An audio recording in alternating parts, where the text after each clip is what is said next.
Assalamualaikum warahmatullahi wabarakatuh. Selamat pagi, selamat siang, selamat sore. Perkenalkan, nama saya Abdul Hamid dari kelas A.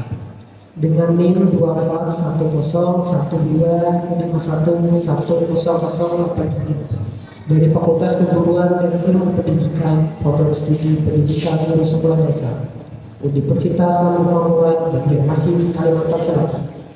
Dalam video ini saya akan menjelaskan atau mempresentasikan rangkuman materi tentang pertumbuhan dan perkembangan anak sekolah dasar yang telah diberikan oleh Bapak Dosen Ahmad Riyadi Musta MPD selaku dosen pengampu mata kuliah pengembang peserta didik. Pertama-tama, apa pengertian dari pertumbuhan dan perkembangan? Pertumbuhan adalah perubahan kuantitatif yang mencakup peningkatan ukuran dan struktur biologis pada individu seperti panjang, berat, dan kekuatan tubuh. Proses ini terjadi sebagai hasil dari pematangan fungsi-fungsi fisik yang berlangsung normal pada anak-anak yang sehat. Misal, pertumbuhan alami pada anak-anak berjalan lambat, tetapi mengalami percepatan yang signifikan selama masa pubertas. Sebaliknya, perkembangan sistem saraf pada pusat berlangsung sangat cepat pada masa anak-anak dan mulai lambat pada akhir masa anak-anak relatif berhenti saat pubertas. Adapun faktor yang mempengaruhi pertumbuhan dan perkembangan. Faktor yang pertama yaitu faktor sebelum lahir. Ini termasuk kekurangan nutrisi pada ibu yang dapat menghambat pertumbuhan janin serta infeksi yang dialami ibu seperti virus atau bakteri misalnya TBC atau sifilis yang dapat mempengaruhi kondisi janin dalam kandungan. Dan kedua, faktor saat lahir seperti perdarahan di bagian telak kepala bayi yang disebut integral hormonal head dapat terjadi akibat tekanan dari dinding rahim selama proses kelahiran atau akibat penggunaan alat bantu kelahiran seperti forceps.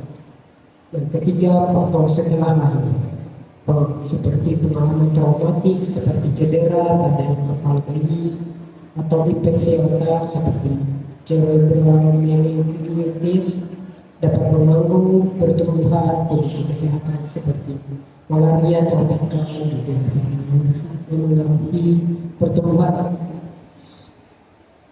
Faktor psikologis, ketidakadaan perhatian dan cinta kasih sayang dari orang tua, misalnya akibat ditinggalkan atau diasuh di lembaga seperti rumah yatim piatu, dapat mengakibatkan kelambanan pertumbuhan fisik dan yang mengalami kehampaan psikis atau psychological emptiness, cenderung mengalami keterlambatan dalam perkembangan jasmani mereka. Masa anak-anak, karakteristik anak usia sekolah dasar. Masa anak-anak di usia sekolah dasar terbagi dalam dua tahap perkembangan, yaitu masa anak-anak tengah antara 6 sampai 9 tahun dan masa anak-anak akhir 10 sampai 12 tahun. Anak-anak usia ini suka bermain, bergerak, bekerja dalam kelompok dan melakukan sesuatu secara langsung. Oleh karena itu, guru sebaiknya mengembangkan pembelajaran yang melibatkan unsur permainan, pergerakan, kerja kelompok, serta kesempatan keterlibatan langsung. Menurut Hampik Horst, tugas perkembangan anak usia sekolah dasar meliputi menguasai keterampilan fisik yang diperlukan dalam permainan dan aktivitas fisik, kedua mempunyai hidup sehat, ketiga belajar bergaul dan bekerja dalam kelompok, empat belajar menjalankan peran sosial sesuai dengan jenis kelamin, dan lima belajar membaca, menulis, berhitung agar mampu berpartisipasi dalam masyarakat. Yang enam, memperoleh sejumlah konsep dan pengetahuan untuk berpikir efektif. 7. Mengembangkan kata hati, moral, dan nilai-nilai. Dan 8. Mencapai kemandirian pribadi.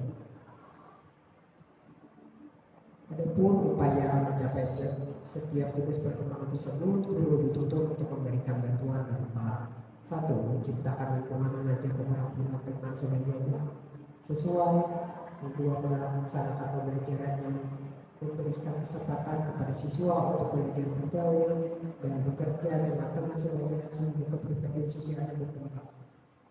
Yang ketiga, mengembangkan kegiatan pembelajaran yang memberikan pengalaman aktif atau langsung dalam membangun konsep.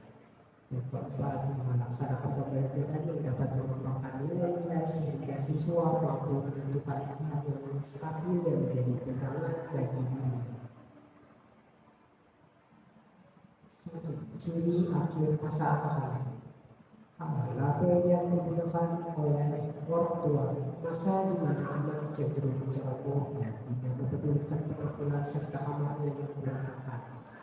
B. Label yang digunakan oleh para pendidik, masa di mana anak memperoleh dasar pengetahuan dan keterampilan penting serta membentuk kebiasaan berprestasi.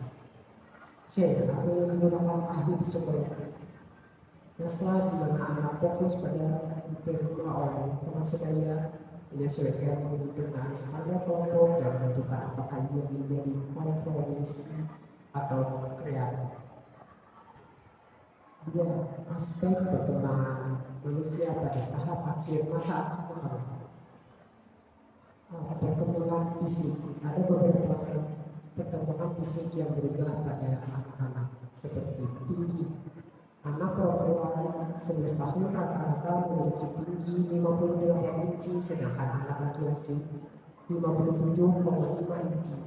Untuk berat, kenaikan beragam bervariasi antara 3 hingga 5 pon per tahun. Rata-rata anak perempuan 11 tahun memiliki berat 88,5 pon dan anak laki-laki 85,5 pon. Perbandingan tubuh.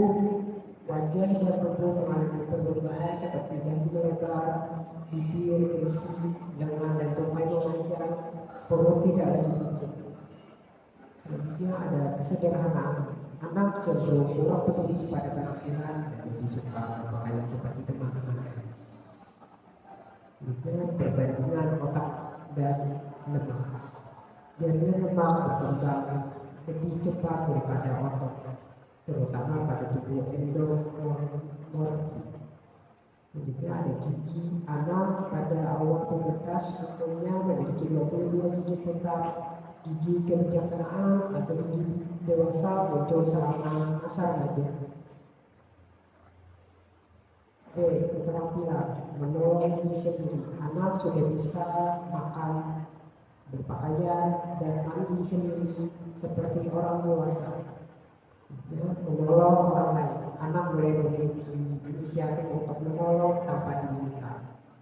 Dengan keterampilan sekolah, anak mengembangkan keterampilan menulis, menggambar, dan membuat pekerjaan tangan. Dengan keterampilan bermain, anak belajar melempar dan menangkap bola dan permainan-permainan lainnya. C. Kemajuan berbicara. Penambahan kosakata.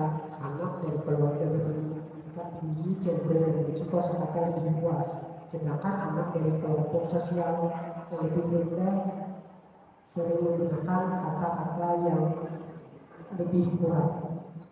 Selanjutnya pengucapan. Kesalahan dalam pengucapan kata berkurang seiring usia. Jadi pembentukan kalimat. Kalimat yang digunakan semakin singkat dan padat setelah usia 9 tahun. Kemajuan dalam pengertian. Konsentrasi anak meningkat dibantu oleh pelatihan di sekolah serta mendengarkan radio dan menonton televisi. Selanjutnya, prinsip-prinsip pertumbuhan dan perkembangan. Perkembangan berbeda dengan pertumbuhan, meskipun keduanya saling berkaitan. Pertumbuhan terkait dengan perubahan kuantitatif, yaitu peningkatan ukuran dan struktur, seperti anak yang menjadi lebih besar secara fisik dan peningkatan otak. Perkembangan melibatkan perubahan kualitatif dan kuantitatif yang berprogresif, teratur dan koheren, yang artinya perubahan ini terarah dan berkesinambungan. Adapun proses pertumbuhan dan perkembangan pada individu manusia mengikuti prinsip-prinsip itu. 1.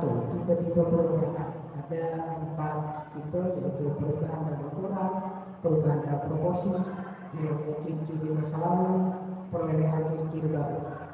Yang kedua, pola pertumbuhan fisik. Ada dua hukum, yaitu hukum Cephalon-Pauda, hukum Roy-Morista. Ada karakteristik perkembangan.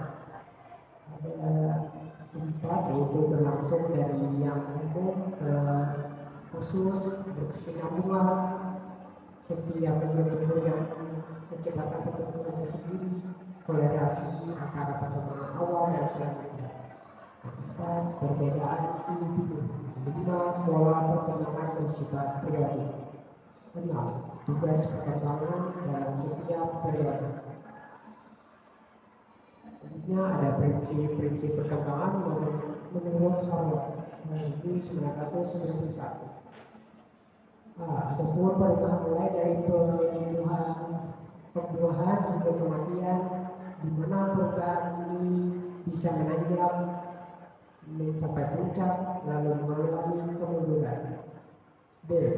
Perkembangan awal lebih kritis daripada perkembangan selanjutnya, yaitu masa kecil sampai mempengaruhi kemampuan dewasa. C. Perkembangan anak dipengaruhi oleh kenakalan, yaitu terbukanya karakteristik yang diwariskan secara genetik seperti merangkak, duduk, dan berjalan. D. Dalam perkembangan motorik mengikuti hukum Cephalon-Pauda, yaitu perkembangan dari kepala ke kaki. E. Pola perkembangan mempunyai karakteristik yang dapat diramalkan. Karakteristik perkembangan dapat diramalkan baik fisik maupun mental. Semua anak mengikuti pola yang sama dari satu tahap ke tahap berikutnya, seperti bayi yang berdiri sebelum berjalan.